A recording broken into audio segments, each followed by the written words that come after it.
Halo Sobat Inspiritu TV.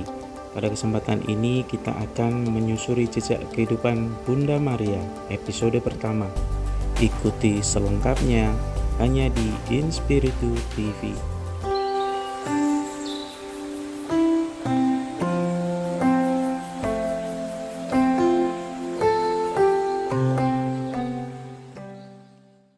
Maria sudah dinubuatkan sejak kisah Adam dan Hawa bahwa di masa depan akan lahir seorang perempuan terpilih yang di kemudian hari digenapi dalam diri Santa Peran Maria. Sudah dinubuatkan dalam perjanjian lama. Pertama-tama nubuat itu diwahyukan oleh Allah sendiri, Sang Pencipta langit dan bumi, yang berfirman kepada Hawa yang jatuh ke dalam dosa. Kepada ular Allah berfirman, "Aku akan mengadakan permusuhan antara engkau dan perempuan ini, antara keturunanmu dan keturunannya. Keturunannya akan meremukkan kepalamu dan engkau akan meremukkan tumitnya." Itulah sebabnya sering kita lihat patung Santa Peran Maria ditampilkan menginjak ular. Maria sudah dinubuatkan oleh Nabi Yesaya kurang lebih 800-700 tahun sebelum Maria dipilih untuk mengandung dan melahirkan Yesus. Nabi Yesaya telah menyampaikan nubuatnya kepada Raja Ahaz saat itu. Nabi Yesaya menyampaikan firman Allah, "Sesungguhnya seorang perempuan muda akan melahirkan seorang anak laki-laki, dan ia akan menamai dia Immanuel." Nubuat itu pun digenapi oleh Santa Perawan Maria yang mengandung dan melahirkan Yesus Kristus yang disebut Sang Immanuel. Maria dilahirkan dari Santa Anna dan Santo Yoakim. Santa Anna dan Santo Yoakim adalah orang tua kandung Maria, Bunda Yesus. Tentang mereka memang tidak diceritakan dalam kitab suci, namun kehidupan mereka dicatat dalam tradisi suci. Menurut tradisi, istri dari Santo Yoakim ini menjembatani perjanjian lama dan perjanjian baru. Anna berasal dari keluarga Daud dan hidup di Bethlehem. Santo Yoakim digambarkan sebagai seorang pria kaya dan saleh yang secara teratur memberikan kepada orang miskin dan kepada sinagoga di Sepphoris. Banyak ibu dan nenek dapat mengidentifikasi diri mereka dengan Santa Anna, ibunda Maria dan nenek dari Yesus. Kisah tentang hidupnya diperoleh dari sebuah cerita apokrif. Di Konstantinopel pada tahun 550 sudah didirikan basilika untuk menghormati Ibu Anna. Di kalangan gereja barat, Paus Gregorius ke-13 mengalahkan penghormatan kepada Ibu Anna di seluruh gereja tahun 1584. Nama Yoakim dan Anna sungguh sesuai dengan rencana keselamatan Allah. Yoakim berarti persiapan bagi Tuhan, sedangkan Anna berarti rahmat atau karunia. Itulah jejak awal bahwa Maria dikandung tanpa noda dosa. Maria menerima kabar gembira dari malaikat Gabriel. Santo Lukas merenungkan peristiwa penuh rahmat saat seorang perawan dipilih Allah untuk mengandung dan melahirkan putra Allah yang maha tinggi yang harus diberi nama Yesus. Kita menyebutnya kisah Maria menerima kabar gembira. Pemberitaan tentang kelahiran Yesus diwartakan Santo Lukas pada bulan ke-6. Allah menyuruh malaikat Gabriel pergi ke sebuah kota di Galilea bernama Nazaret.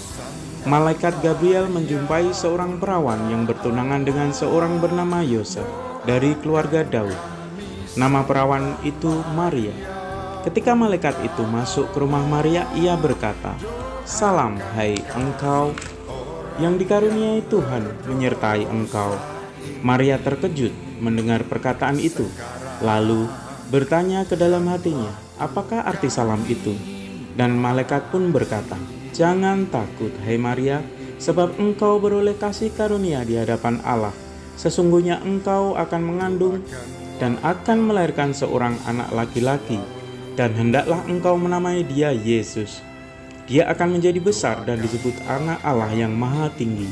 Dan Tuhan Allah akan mengaruniakan kepadanya tahta Daud, bapa leluhurnya, dan ia akan menjadi raja atas keturunan Yakub sampai selama-lamanya, dan kerajaannya tidak akan berkesudahan." Pada saat Maria menerima kabar gembira dari malaikat Gabriel, ia dipanggil untuk melakukan sesuatu tindakan iman yang bersifat personal dalam rangka keselamatan universal. Ia seorang perawan muda bertunangan dengan Yosef, dipilih untuk mengandung dan melahirkan Yesus Kristus. Allah mengutus malaikat kepada Maria, meminta persetujuannya menjadi bagian dari rencana keselamatan Allah. Maria taat dan sanggup menerima panggilan Allah. Maria taat dan berkata, "Aku ini hamba Tuhan, terjadilah padaku menurut kehendak-Mu." Itulah jejak ketaatan iman personal yang mendatangkan keselamatan universal. Ketaatan itu teruji sebab bagi Maria, menerima kabar bahwa harus mengandung dan melahirkan seorang anak laki-laki saat dia sedang bertunangan bukanlah hal yang mudah. Apalagi ketika Maria bertanya kepada malaikat itu, "Bagaimana hal itu mungkin terjadi? Karena aku belum bersuami." Malaikat memberikan jawaban yang di luar dugaannya. "Roh Kudus akan turun atasmu dan kuasa Allah yang Maha Tinggi akan menaungi engkau. Sebab itu anak yang akan kau lahirkan itu akan disebut kudus, anak Allah." Malaikat masih meyakinkan Maria dengan mengatakan bahwa bagi Allah tidak ada yang mustahil.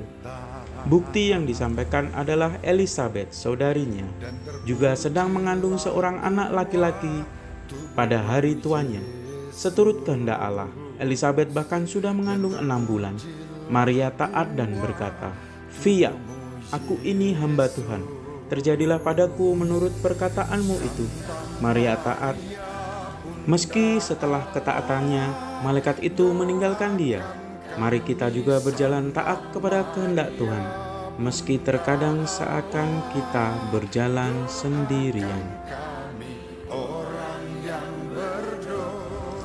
Maria mengunjungi Elisabet, saudarinya. Setelah menerima kabar malaikat Tuhan bahwa Maria harus mengandung dan melahirkan Yesus Kristus, Maria bergegas ke sebuah kota di pegunungan Yehuda dan masuk ke rumah Sakaria dan memberi salam kepada Elisabet, saudarinya. Ketika Elisabet mendengar ucapan Maria, bayi melompat dalam rahimnya dan dia dipenuhi dengan Roh Kudus dan berseru dengan suara nyaring, "Diberkatilah engkau di antara semua perempuan, dan diberkatilah buah rahimmu." Kunjungan ini istimewa. Dalam kesulitan hidupnya sendiri yang harus mengandung dari Roh Kudus, Maria mengeluhkan dan menguatkan Elisabet, saudarinya, yang juga sedang menanggung kesulitan karena harus mengandung di masa tuanya. Kunjungan itu berbuah saling menjadi berkah. Jejak hidup iman yang pasrah dan saling menjadi berkah menjadi pelajaran kita. Maria bersukacita dan bernyanyi di rumah Elisabet, saudarinya, saat mereka saling meneguhkan satu sama lain dengan saling memuji dan memberikan berkat. Santa Perawan Maria melambungkan madah pujian dalam sebuah nyanyian. Nyanyian itu dikenal sebagai Kidung Magnificat. Kidung itu berisi pujian dan kemuliaan bagi Allah yang menjadi juru selamatnya. Para imam, biarawan, biarawati wajib mendaraskan pujian ini setiap sore hari dalam doa Vesper atau ibadat sore. Para legioner Maria juga mendaraskannya sebagai bagian dari doa Catena. Jejak hidup iman penuh pujian dan kidung sukacita kita timba dari Maria.